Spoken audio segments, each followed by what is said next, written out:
Hello everyone, welcome to the series of schemes for prelims. Yes, మనం ministry వైజ్గా అయితే start చేయడం జరిగింది and we are done with ministry of health and family welfare. Present we are dealing with ministry of agriculture and farmers welfare. So ఎవరైతే previous sessions complete చేయలేదో ఒకసారి మన ఛానల్లోకి విజిట్ చేసి ప్లేలిస్ట్ ఓపెన్ చేసి ఇంపార్టెంట్ స్కీమ్స్ ఫర్ యూపీఎస్సీ అని చెప్పి ఉంటుంది ఒక ప్లేలిస్ట్. సో దాంట్లో ప్రీవియస్ మినిస్ట్రీకి సంబంధించిన సిరీస్ అన్నిటిని కంటిన్యూ చేసి వాటిని వాచ్ చేసి ఆ తర్వాత ఈ పర్టికులర్ సెషన్ని చూడండి. ఎందుకంటే ఆర్డర్ వైజ్గా నేను చెప్పుకుంటూ వెళ్తున్నాను. సో మీకు కూడా నోట్స్ అనేది చాలా బ్యూటిఫుల్గా వస్తుంది. సో ఈ సెషన్స్ కానీ మీరు చూస్తే ఇంకెక్కడ వేరే యూట్యూబ్ ఛానల్లో వెతకాల్సిన అవసరం లేదు, వేరే వెబ్సైట్స్లో కూడా గూగుల్లో మీరు సెర్చ్ చేయాల్సిన అవసరం అయితే లేదు. సో అంత కాంప్రహెన్స్గా సో బోత్ ప్రిలిమ్స్కి మెయిన్స్కి ఎలా అయితే మనం స్కీమ్స్ని యూటిలైజ్ చేసుకోవాలో, ఎగ్జామ్ పర్స్పెక్టివ్లో ఎలా చదవాలో నేను అలాగే డీల్ చేస్తూ ఉంటాను అన్నమాట. Okay, right. సో మీ అందరూ ఈ పర్టికులర్ సెషన్ని, ఈ పర్టికులర్ సిరీస్ని యూటిలైజ్ చేసుకోండి. So without any further delay let's start our session. Welcome to Saaram Sampathrao education. This is Venkat. So ఈరోజు మనం డిస్కస్ చేయబోయే టాపిక్ ఏంటంటే national food security mission. National food security mission. So ఈ మిషన్ ఏదైతే ఉందో it was launched in the year 2007 and it is a centrally sponsored scheme.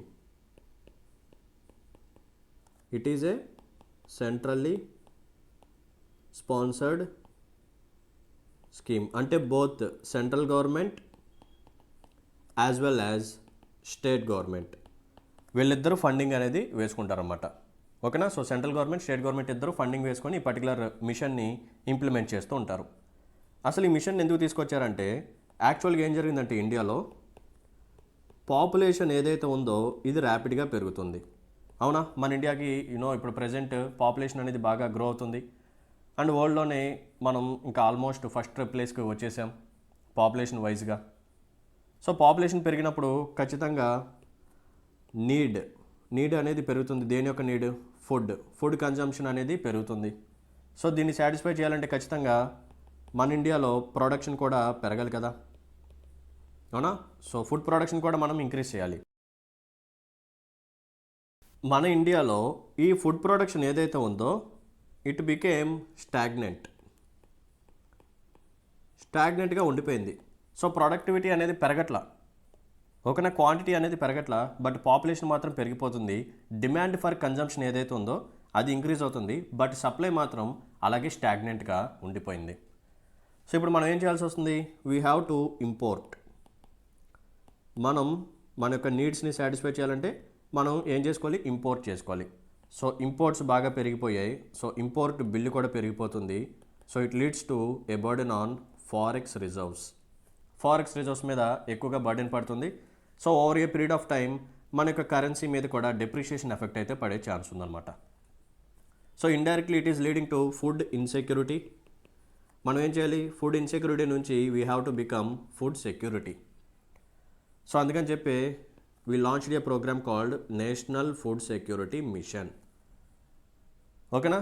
So ఇదే టైంలో మనకి ఇంతకుముందు ఏం జరిగింది? ఇండియాలో బెంగాల్ ఫెమైన్ అనేది రావటం అనేది జరిగింది ఇన్ ద ఇయర్ 1943.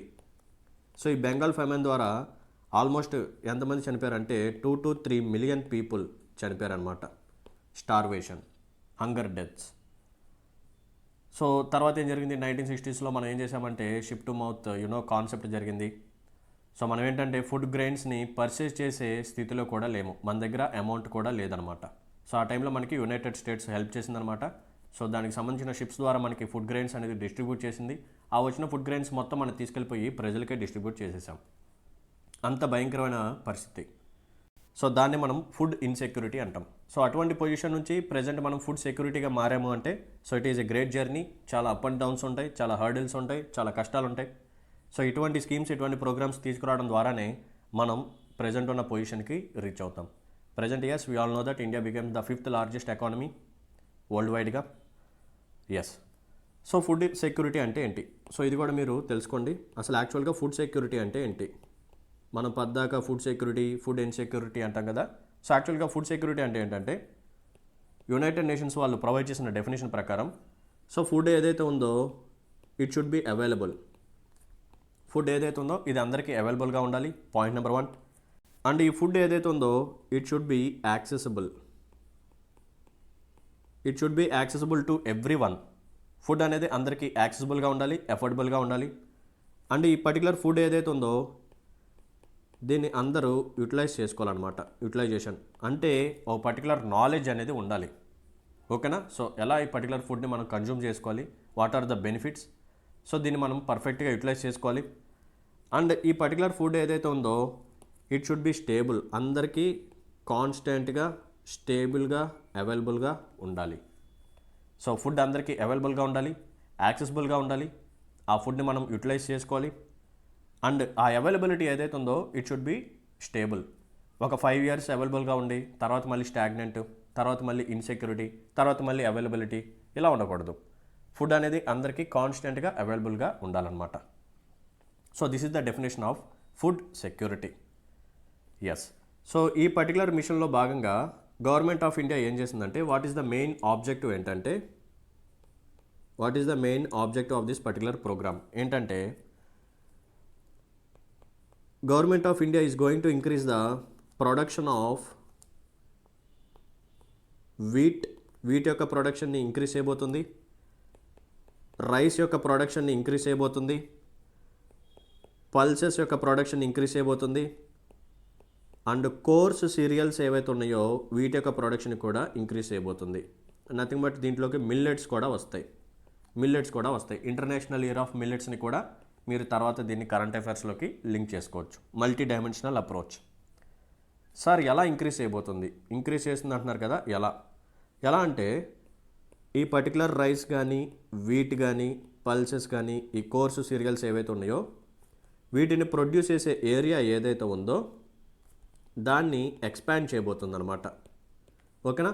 ఒకప్పుడు జస్ట్ ఈ పర్టికులర్ ఏరియా వరకే ఈ పర్టికులర్ వీట్ కానీ రైస్ కానీ పల్సెస్ కానీ కోర్ సీరియల్స్ కానీ ప్రొడ్యూస్ చేస్తుంది అనుకోండి, ఈ ఏరియాని ఇంకొంచెం ఎక్స్పాండ్ చేస్తుంది, అంటే కల్టివేబుల్ ఏరియాని ఇంక్రీజ్ చేస్తుంది అనమాట గవర్నమెంట్ ఆఫ్ ఇండియా. సో వీటిలో మనం కమర్షియల్ క్రాప్స్ని కూడా గవర్నమెంట్ ఆఫ్ ఇండియా యాడ్ చేసింది. కమర్షియల్ క్రాప్స్ లైక్ కాటన్ కూడా ఇంక్లూడెడ్ అనమాట. ఓకేనా? రైట్. సో ఫస్ట్ ఏం చేసింది, ఏరియా అనేది ఎక్స్పాండ్ చేసింది. నెక్స్ట్ పాయింట్ ఏంటంటే it is also going to increase productivity కూడా పెంచుతుందన్నమాట. ఎలా సార్ అంటే by providing high yield variety seeds. So thanks to green revolution, so which happened in 1960s. So దీని ద్వారా హై ఈల్డ్ వెరైటీ సీడ్స్ అనేవి మన ఇండియాకి రావడం అనేది జరిగింది.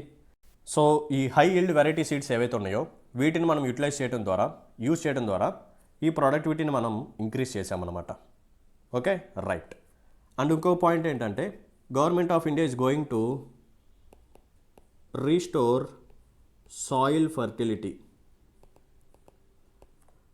ఓకేనా? సో సాయిల్ ఫర్టిలిటీ అనేది కోల్పోతుంటుంది because of various other reasons.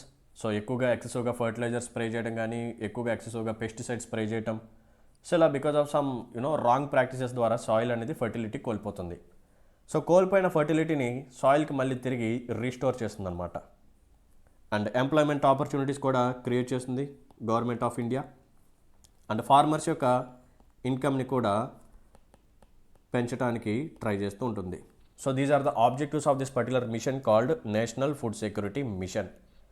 ఓకేనా? సో మెయిన్ మోటో ఏంటంటే వీట్ కానీ రైస్ కానీ పల్సెస్ కానీ కోర్స్ సీరియల్స్ కానీ కమర్షియల్ క్రాప్స్ కానీ ఏవైతే ఉన్నాయో వీటి యొక్క ప్రొడక్షన్ పెంచాలి. ఎలా అంటే ఫస్ట్ ఆఫ్ ఆల్ వీటి యొక్క కల్టివేషన్ ల్యాండ్ ఏదైతే ఉందో దాని యొక్క ఏరియాని ఎక్స్పాండ్ చేయటం, ప్రొడక్టివిటీ పెంచడం by using high yield variety seeds, by using technology, by increasing more investment in research and development, కొత్త టెక్నాలజీస్ తీసుకురావడం, లిక్విడ్ నానో యూరియా లాంటివి తీసుకురావడం. సో లిక్విడ్ నానో యూరియా ద్వారా మనం ఏం చేయొచ్చు అంటే తక్కువ అమౌంట్తో మనం ఎక్కువగా స్ప్రే చేసేసి కవర్ చేసేసి సో ఎక్కువ ఈల్డ్ని మనం తీసుకురావచ్చు అనమాట. కన్వెన్షనల్ యూరియా ఒక పెద్ద బస్తా 45 kgs బస్తా is equal to just 500 ml of liquid nano urea. So liquid nano యూరియాలో మనం యూజ్ చేసిన టెక్నాలజీ ఏంటంటే బయోటెక్నాలజీ. సో దీనికి సంబంధించిన డీటెయిల్ ఎక్స్ప్లెనేషన్ నేను ఆల్రెడీ చెప్పాను. ఇంకెవరైనా సరే లిక్విడ్ నానో యూరియా గురించి తెలుసుకోవాలనుకుంటే it is one of the most important topic regarding any examination, బీఇట్ UPSC, APSC and TSPSC groups as well. So చాలా క్రిస్టల్ క్లియర్గా నేను ఎక్స్ప్లెయిన్ చేశాను బయోటెక్నాలజీ ప్రిన్సిపల్ని యూజ్ చేసి. సో మన ప్లేలిస్ట్లోకి వెళ్ళండి, లిక్విడ్ నానో యూరియా చూడండి ఉంటుంది. సో ఖచ్చితంగా మీకు బాగా నచ్చుతుంది ఆ సెషన్ కూడా. So in the mean process government of India is going to increase employment opportunities.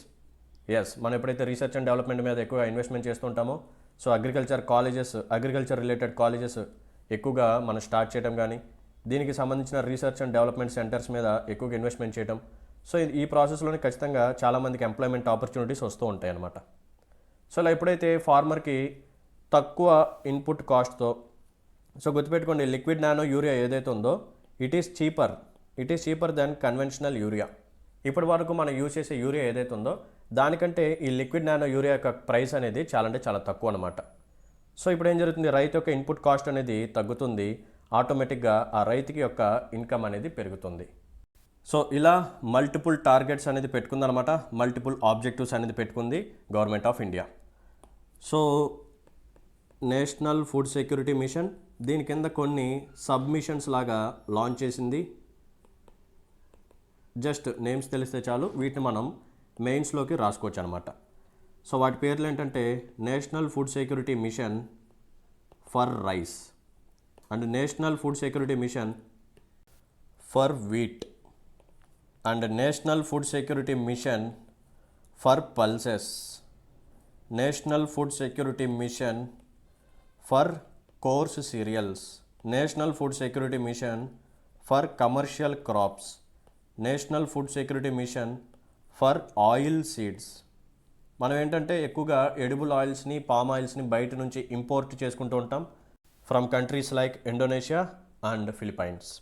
So ఈ ఇంపోర్ట్ మీద డిపెండెన్సీ తగ్గాలి, ఎందుకంటే రీసెంట్గా ఈ మనకి పామ్ ఆయిల్ని ఇంపోర్ట్ చేసే వాళ్ళు ఎవరైతే ఉన్నారో, సో ఆ కంట్రీస్ మన మీద కొన్ని శాంక్షన్స్ విధించడం ద్వారా పామ్ ఆయిల్ క్రైసిస్ అనేది వచ్చింది. సో దాని ద్వారా కూడా మనకి ఏమైందంటే ప్రైజెస్ అనేది పెరిగాయి.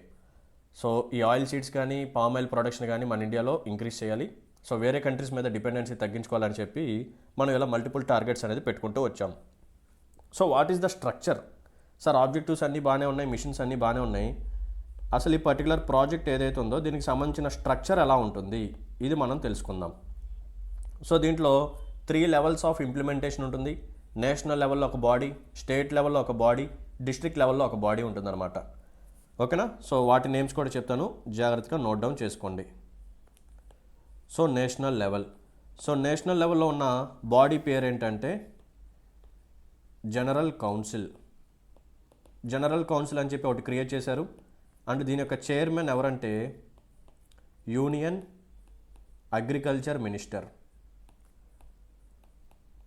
సో యూనియన్ అగ్రికల్చర్ మినిస్టర్ ఎవరైతే ఉంటారో అతను ఈ పర్టికులర్ కౌన్సిల్కి చైర్మన్ లాగా యాక్ట్ చేస్తారన్నమాట. సో ఈ జనరల్ కౌన్సిల్ ఏదైతే ఉందో దీని యొక్క రెస్పాన్సిబిలిటీ ఏంటంటే పాలసీ మేకింగ్.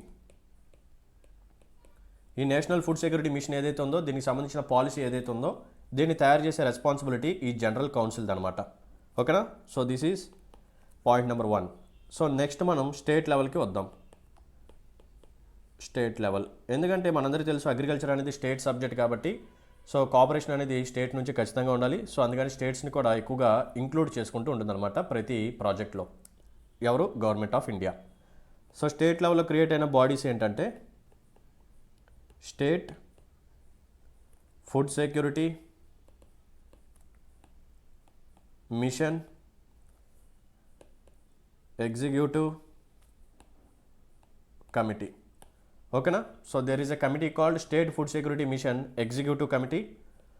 సో ఈ కమిటీకి చైర్మన్గా ఎవరుంటారంటే ఆ రెస్పెక్టివ్ స్టేట్లో ఉన్న చీఫ్ సెక్రటరీ అనమాట. ఓకేనా? సో మనందరికీ తెలుసు మనకి చీఫ్ సెక్రటరీస్ ఉంటారు ఒక్కొక్క స్టేట్కి. సో వాళ్ళు ఈ పర్టికులర్ కమిటీస్కి చైర్మన్గా ఉంటారు. సో ఇది state level body. Next district లెవెల్కి వద్దాం. District level. సో డిస్ట్రిక్ట్ లెవెల్లో ఉండే బాడీ పేరు ఏంటంటే అగ్రికల్చర్ టెక్నాలజీ మేనేజ్మెంట్ ఏజెన్సీ. ఓకేనా? ఇది డిస్ట్రిక్ట్ లెవెల్లో ఉన్న బాడీ పేరు అనమాట. సో వీళ్ళు ఇంప్లిమెంట్ చేస్తారు ఈ నేషనల్ ఫుడ్ సెక్యూరిటీ మిషన్ని. గ్రాస్ రూట్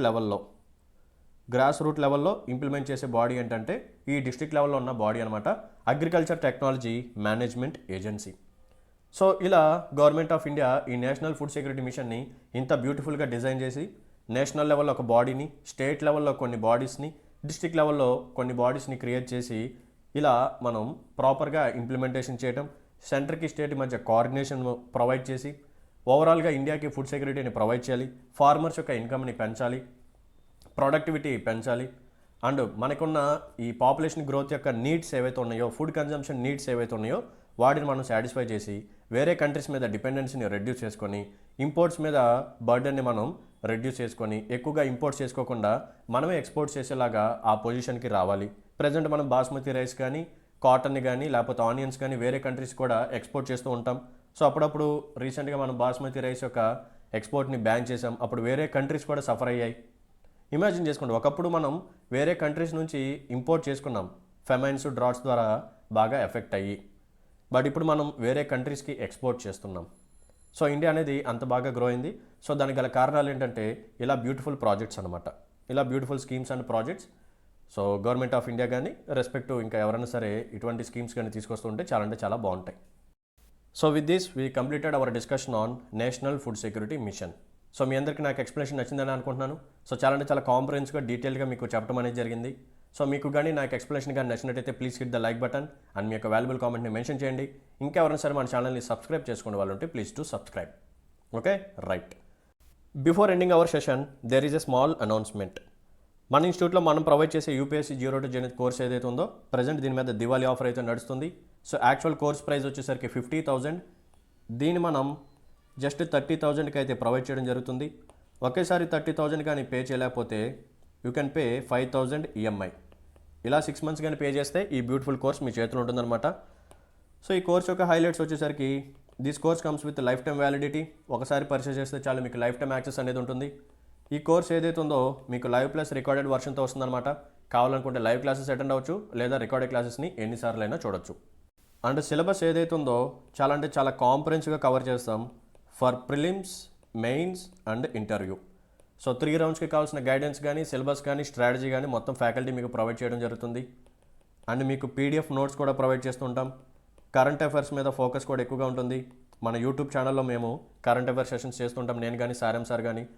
అండ్ మీకు ఎప్పుడైతే లైవ్ క్లాస్ ఎవరైతే తీసుకుంటారో, ఈ కోర్స్ ఎవరైతే తీసుకుంటారో వాళ్ళకి స్టాటిక్ టాపిక్స్ చెప్పేటప్పుడు కరెంట్ అఫైర్స్ని కూడా లింక్ చేసి చెప్పడం జరుగుతుంది. సో దీని ద్వారా మీకు కరెంట్ అఫైర్స్ని ఎలా లింక్ చేసుకోవాలి, ఎలా ఆలోచించాలి, ఈ గైడెన్స్ మొత్తం మీకు వస్తుందన్నమాట. ఈ థాట్ ప్రాసెస్ అనేది మీకు జనరేట్ అవుతూ ఉంటుంది. అండ్ ఈఎంఐ ఆప్షన్ కూడా ఉంది. And one more important point ఏంటంటే టెస్ట్ సిరీస్. సో యాక్చువల్గా మీకు ఏంటంటే బయట మీరు కానీ యూపీఎస్సీ కోర్స్ కానీ తీసుకుంటే మీకు టెస్ట్ సిరీస్ ఇవ్వరు. సో మీరు టెస్ట్ సిరీస్ని సెపరేట్గా 10,000 కానీ 15,000 కానీ కట్టి జాయిన్ అవ్వాలి. బట్ ఎవరైతే ఈ కోర్స్ తీసుకుంటారో వాళ్ళకి టెస్ట్ సిరీస్ని ఫ్రీగా ప్రొవైడ్ చేయడం జరుగుతుంది. This is the beautiful opportunity. So అందరూ యూటిలైజ్ చేసుకోండి, తర్వాత ప్రైజెస్ అనేవి పెరుగుతాయి. సో 30,000 ఉన్నప్పుడే ఈ కోర్సులో జాయిన్ అయ్యే ప్రయత్నం అయితే చేయండి. సో అడ్మిషన్ రిలేటెడ్ డౌట్స్ ఉంటే ఈ నెంబర్ని కాంటాక్ట్ అవ్వండి, 6305955532. And one more important point ఏంటంటే మీకు ఎటువంటి డౌట్స్ ఉన్నా సరే, ఏ సబ్జెక్ట్ అయినా, ఏ పర్టికులర్ ఎగ్జామినేషన్ అయినా, you can contact me. This is my personal number 7095769596. My self Venkat, faculty of సారం సంపత్రావు ఎడ్యుకేషన్. నేను డీల్ చేసే సబ్జెక్ట్స్ ఏంటంటే Indian economy, science and technology, Indian society and disaster management. Okay, so thank you for watching this video. See you in the next session. Until then, take care. Bye bye. Jai Hind.